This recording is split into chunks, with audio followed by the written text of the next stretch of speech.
कहीं ना कहीं लोकल न्यूज चैनल्स में ये रिपोर्ट्स भी आ रही है। मैं आपसे जानना चाहूंगा, क्या इस बात में कोई तथ्य है कि लोगों को कहा जा रहा है कि आपको वैक्सीन लगी है लेकिन उनको वैक्सीन नहीं लगाई जा रही और जानबूझ के वायल्स को फेंका जा रहा है?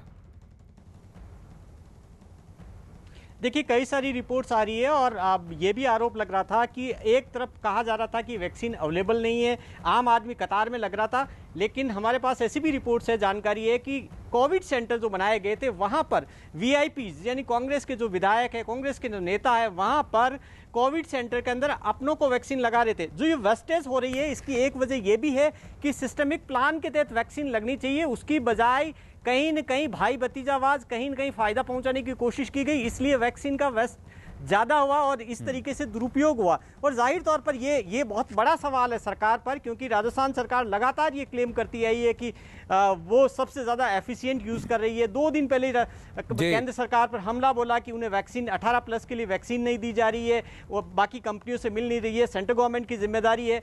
तो जाहिर तौर पर जब सवाल उठाते हैं तो सबसे पहले ये राजस्थान सरकार को देखना होगा कि इतनी वेस्टेज हो कैसे रही है और सिस्टम इतना कैसे फेल हुआ। और एक बात है, एक वैक्सीनेशन सेंटर की बात होती तो फिर बात को सिरे से नकारा भी जा सकता है, लेकिन 8 जिलों में 35 वैक्सीनेशन सेंटर्स में ये पड़ताल की गई है और सब जगह दिखाया गया है कि वैक्सीन को कूड़ेदान में फेंका जा रहा है। अखाड़ा में आगे बढ़ते हैं। भवानी, धन्यवाद आपके इनपुट्स के लिए। न्यूज 18 के साथ इंटरव्यू में योग गुरु रामदेव ने सीधे सीधे इंडियन मेडिकल एसोसिएशन यानी आईएमए को एक एनजीओ करार दे दिया। रामदेव ने इंडियन मेडिकल एसोसिएशन यानी आईएमए को लेकर कई गंभीर सवाल भी उठाए। डॉक्टर्स का भी बड़ा योगदान है इस लड़ाई के अंदर, जिन्होंने अपनी जान को गंवा दिया है, लेकिन मैं मान रहा हूं, मैं उसको सम्मान देता हूं जी। और मैं ये कहता हूं कि ये मिलकर के लड़ाई लड़ो। हमारे तो ऋग्वेद का संदेश ये संगच्छध्वम संवदध्वम, लेकिन और ये आईएमए पूरे मेडिकल साइंस का रिप्रेजेंटेशन नहीं करता है। ये तो अंग्रेजों के समय का बनाया हुआ एक एनजीओ है, ये कोई बहुत बड़ी लीगल ऑर्गेनाइजेशन नहीं है। ये तो साबुन, टूथपेस्ट, आप आईएमए का जाकर के पूरा इतिहास खंगा लो। ये क्या, ये पेंट को, बल्ब को, ये साबुन को, टूथपेस्ट को ये प्रमाणित करने वाली संस्था कहां से आ गई भैया? और इनके पास कौन सी रिसर्च लेबोरेटरी है? इनके पास क्या साइंटिफिक सेटअप है? किसी भी चीज का साइंटिफिक, ये जो एक्रेडिटेशन की बात करते हैं, वैलिडेशन की बात करते हैं, ये होते कौन है साइंटिफिक एक्रेडिटेशन और वैलिडेशन वाले? इन लोगों को अपनी मर्यादा में रहना चाहिए और सबको मिलजुल करके काम करना चाहिए। मैं तो इसी विचार का हूं। अरे अपने पूर्वजों की ज्ञान परंपरा का और वैज्ञानिक अनुसंधान लेकिन वो का कह रहे हैं कि सम्मान जब तक आप वीडियो में माफी नहीं मांगेंगे, जब तक बाबा रामदेव वीडियो में माफी नहीं मांगेंगे, 1000 करोड़ रुपए की मानहानि हो जाएगी एलोपैथी के नाम पर। मैंने देखा आपका एक संवाद और वो जिस तरह की भाषा का इस्तेमाल कर रहे थे, उस पर आप क्या कहना चाहते हैं? मिस्टर लेले को आप क्या कहना चाहते हैं? बड़े सम्मानित डॉक्टर हैं वो आईएमए के, लेकिन उन्होंने जिस भाषा का इस्तेमाल किया आपके साथ एक कार्यक्रम में, क्या कहना चाहते हैं?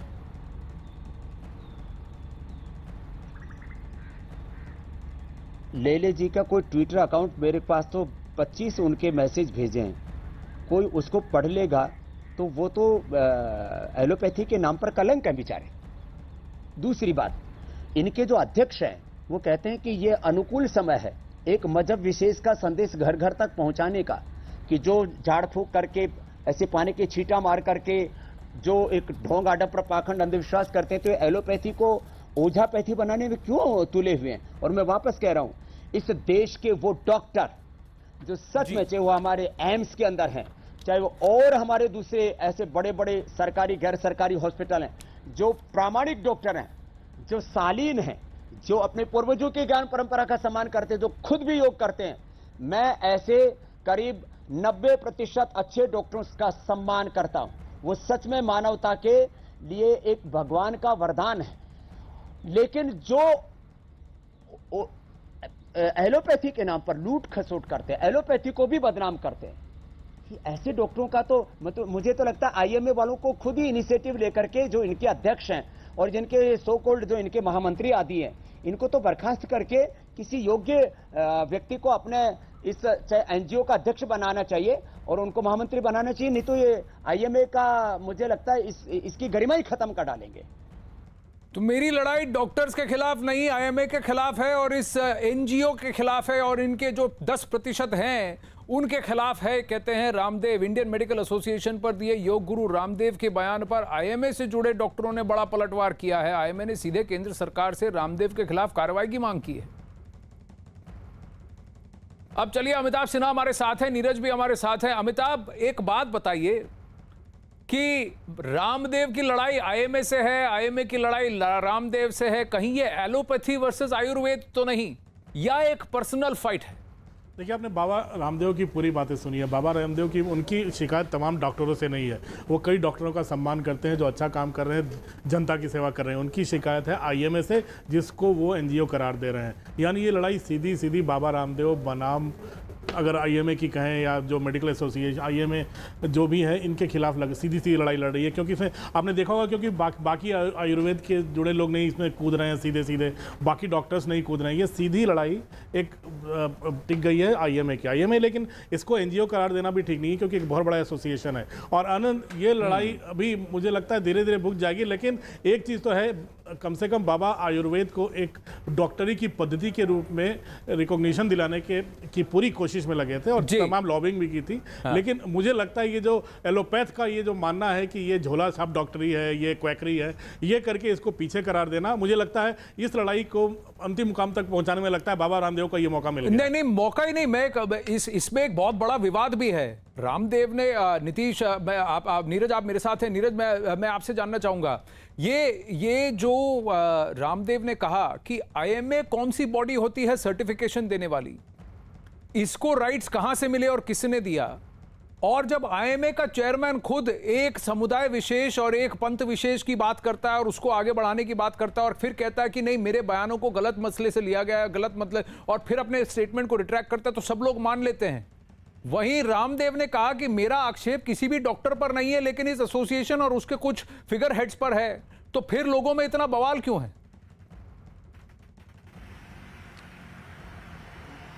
आनंद, देखिए, स्वामी रामदेव ने जो सवाल उठाया वो कहीं ना कहीं आईएमए की तरफ से संचालित व्यवस्था पर सवाल उठाया है और ये बात नागवार गुजरी है इंडियन मेडिकल एसोसिएशन को। देखिए, 2020 में एक सर्वे हुआ था और उस सर्वे में देश में एलोपैथी और आयुर्वेद के बीच जिस तरह का सिस्टम प्रोवाइड किया गया है उस पर अध्ययन किया गया। तो उसमें यह पाया गया था कि आयुर्वेद के जो तमाम जो डॉक्टर्स होते हैं, पोस्ट ग्रेजुएट हों या अंडर ग्रेजुएट हों, उनकी तुलना अगर एलोपैथी के डॉक्टरों से करें तो उनके पास सुविधाएं बहुत कम होती हैं।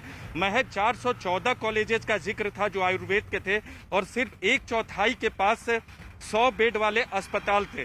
और इस अगर एमबीबीएस कॉलेजेस की बात करें तो उनके पास तो 500 बेड वाले अस्पताल होते हैं। तो स्वामी रामदेव की लड़ाई कहीं ना कहीं इस बात को लेकर भी है कि आयुर्वेद को कैसे एक स्वाभाविक चिकित्सा व्यवस्था के तौर पर स्थापित किया जाए, और जिसका विरोध कई बार एलोपैथी से जुड़े डॉक्टर करते रहते हैं।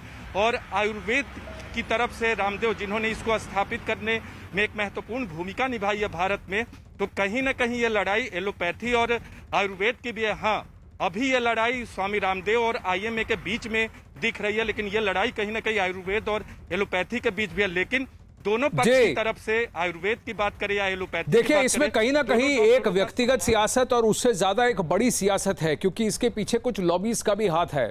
और जिस तरह के बयान आईएमए के करंट मौजूदा जो प्रेसिडेंट है उन्होंने पहले दिए हैं और वो खुद विवादों में घिरे हैं, तो कहीं ना कहीं एक एजेंडा चल रहा है। और आईएमए ने, मैं आपको बता दूं कि पिछले 6-8 महीने में डॉक्टर जयलाल की अगुवाई में सरकार के खिलाफ भी प्रदर्शन किए हैं, क्योंकि आईएमए नहीं चाहता कि अलग अलग जो तरीके हैं मेडिसिन के, यानी आयुर्वेद हुआ, यूनानी प्रथा हुई, सिद्धा प्रथा हुई, या फिर होम्योपैथी हुई और एलोपैथी हुई, इन सबको एक साथ जोड़कर इनको सबको मेन स्ट्रीम किया जाए, इसके खिलाफ है आईएमए। इन आईएमए के डॉक्टर्स ने क्या कहा रामदेव के इस बयान पर? हमारे साथ जो न्यूज़ 18 के साथ इंटरव्यू था अमीश के साथ, उस पर उन्होंने जब इंडियन मेडिकल एसोसिएशन को एक एनजीओ करार दिया तब आईएमए के डॉक्टर्स ने क्या कहा, आइए सुनते हैं। इंडियन मेडिकल एसोसिएशन के सारे मेंबर्स सबसे पहले तो वो मॉडर्न मेडिकल सिस्टम के मेंबर्स हैं, यानी कि वो एमबीबीएस प्लस डॉक्टर्स हैं। प्लस ऐसा कहना कि राजनीतिक हैं, वो बिल्कुल भी राजनीतिक नहीं है। वो सबसे पहले एक डॉक्टर हैं और उसके ऊपर इस संगठन के मेंबर जरूर हैं, और उन्होंने कभी ऐसा बोलने की जरूरत नहीं समझी है। वो तब बोले हैं जब बाबा रामदेव ने इस साइंस को स्टूपिड और दिवालिया कहा है, तभी हमें बोलना पड़ गया और सोशल मीडिया और मीडिया पे आना पड़ा है। तो बाबा रामदेव अपना ये ढोंग और आडंबर बंद करें। वो एक व्यापारी हैं और व्यापारी के अपनी कॉर्नर ड्रग को बढ़ाने के लिए इतना बोलते हैं और चाहते हैं कि मैं मीडिया में रहूं। हम उनके इस बात के सख्त खिलाफ हैं।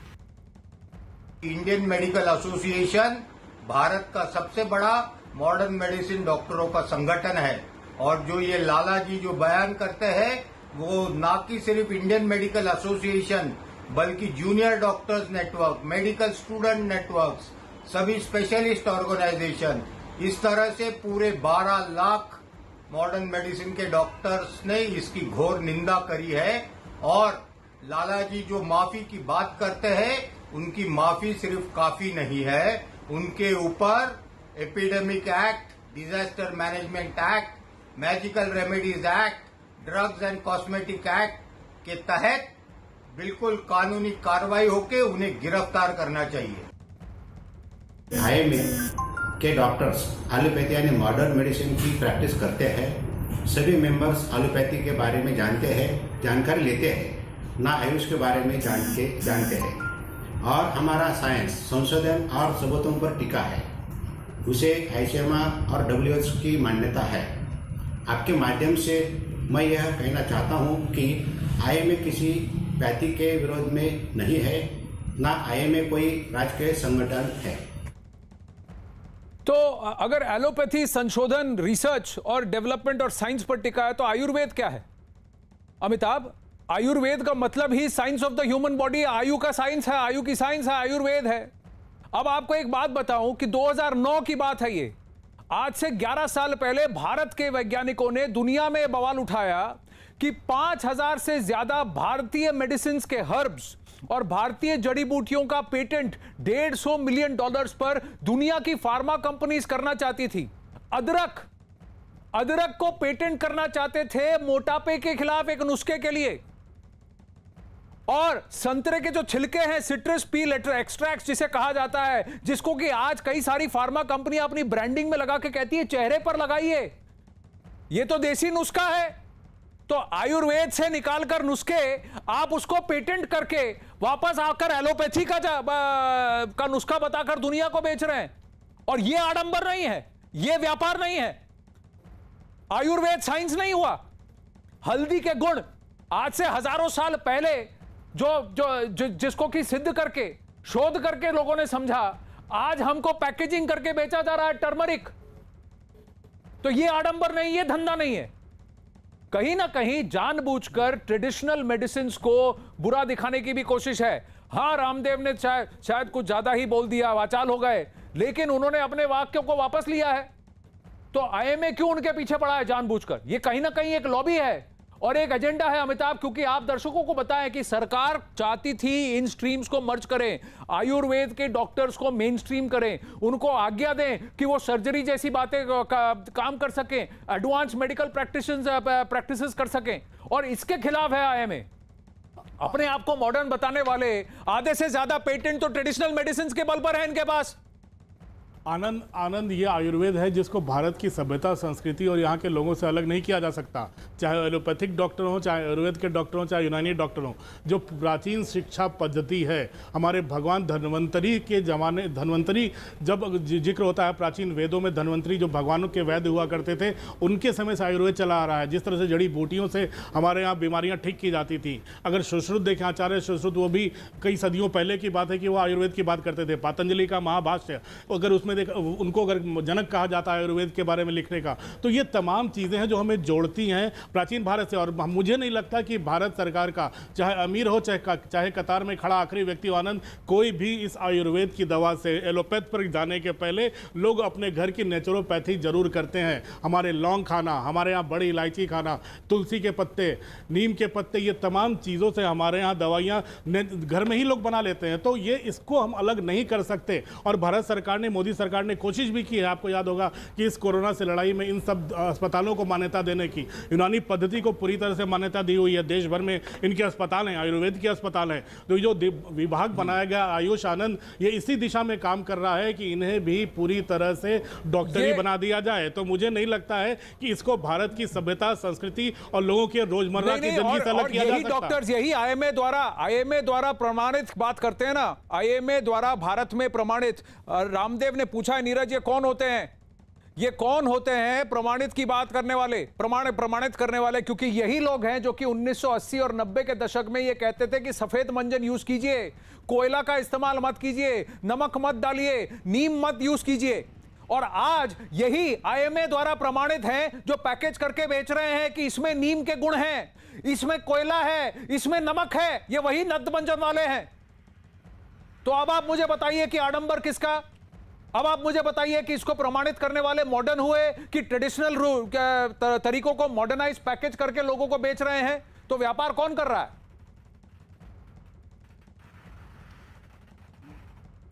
आनंद, देखिए दोनों पक्ष की तरफ से रामदेव की बात करें या आईएमए की बात करिए, दोनों का यही पक्ष है कि, और इस बात पे दोनों की लड़ाई है कि वैज्ञानिक आधार किसका मजबूत है। आईएमए आयुर्वेद को उतनी मजबूती के साथ जितना वो खुद के एलोपैथ को मानते हैं उसके लिए तैयार नहीं है। लेकिन जिन सवालों को उठाया था आईएमए ने पहले, जो आयुर्वेद से जुड़े हुए थे, और जिस बात का जिक्र खास इंटरव्यू में स्वामी रामदेव ने भी किया कि टूथपेस्ट और बाकी चीजों को प्रमाणित करने वाला आईएमए जैसी संस्था कौन होता है, उन्हें दूसरे काम को देखना चाहिए। और इसीलिए शायद रामदेव ने एनजीओ करार दिया है। और ये आरोप भी लगाया है कि इस तरह के जो भी आरोप स्वामी रामदेव पर लगाए जाते हैं उसमें विदेशी फंडिंग, माफिया लोगों का हाथ है, ताकि आयुर्वेद को कहीं ना कहीं कलंकित किया जाए। और इस पूरी कोशिश में आईएमए से जुड़े लोग हैं जिनकी छवि भी कहीं ना कहीं राजनीतिक तौर पे जुड़ी हुई है। तो लड़ाई ये इस बात की है कि वैज्ञानिक आधार किसका मजबूत है। जाहिर सी बात है, पूरी दुनिया और देश भी मानता है कि एलोपैथी का वैज्ञानिक आधार मजबूत है। लेकिन आयुर्वेद को भी जिस तरह से हाल के वक्त में रामदेव ने स्थापित करने की कोशिश की है, उसके बाद आईएमए और स्वामी रामदेव के बीच देखिए, आयुर्वेद को स्थापित करने का श्रेय सिर्फ रामदेव को नहीं जाता, बहुत सारे लोगों ने इस पर काम किया है। और बहुत सारे आयुर्वेद के डॉक्टर हैं जो शायद जो रामदेव के साथ, रामदेव से इत्तेफाक नहीं रखते लेकिन आयुर्वेद में विश्वास रखते हैं। सीधी सी बात है, जब एक डॉक्टर एलोपैथी का डॉक्टर है, क्यों एक पर्टिकुलर ब्रांड ऑफ मल्टीविटामिन ही आपको लिख के देता है? क्यों कहता है कि इसी को लीजिए? ये क्यों नहीं कहता कि कोई भी मल्टीविटामिन आपको मिल जाए लीजिए, कोई भी आपको बीमारी, बुखार की दवा, कोई भी आपको पैरासीटामोल मिल जाए आप लीजिए? वो एक ही ब्रांड क्यों लिख के देता है? अगर ये सवाल किसी डॉक्टर से पूछा जाए तो फिर क्या कहेंगे आप कि आप मुझ पर क्यों सवाल पूछ रहे हैं? तो यही सवाल आपने आज रामदेव को व्यापारी बता दिया, तो आप खुद क्या कर रहे हैं? यही सवाल रामदेव आपसे पूछ रहे हैं। अब आईएमए के अलावा कुछ राजनीतिक पार्टी के नेताओं ने भी रामदेव के बयान पर नाराजगी जताई है। इन लोगों ने रामदेव को एलोपैथी के खिलाफ बयानबाजी ना करने की नसीहत दी है। एलोपैथी एक तरीक़ा इलाज है और दुनिया में ये बैकबोन है बीमार लोगों का इलाज करने के लिए। जो बयान बाबा रामदेव का आया है वो न सिर्फ ये कि डॉक्टर्स की बेइज्जती है, साइंटिस्ट की बेइज्जती है, बल्कि देश को गुमराह करने वाला बयान है।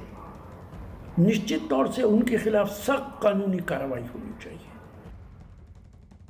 सन्यासी के चोले में व्यापारिक कायदे कानूनों को तोड़ना क्या उचित है? क्या कोई संत या महंत किसी की बुराई करता है? क्या कोई संत या महंत आयुर्वेद के पीछे छुपता है? WHO की दवा प्रमाणित कह करके आपने दवाई बेची और उसके बाद आपने खेद व्यक्त किया कोई क्लिनिकल ट्रायल आपकी दवाइयों का नहीं हुआ, और आप कहते हैं कि हमारी WHO प्रमाणित है दवाइयां।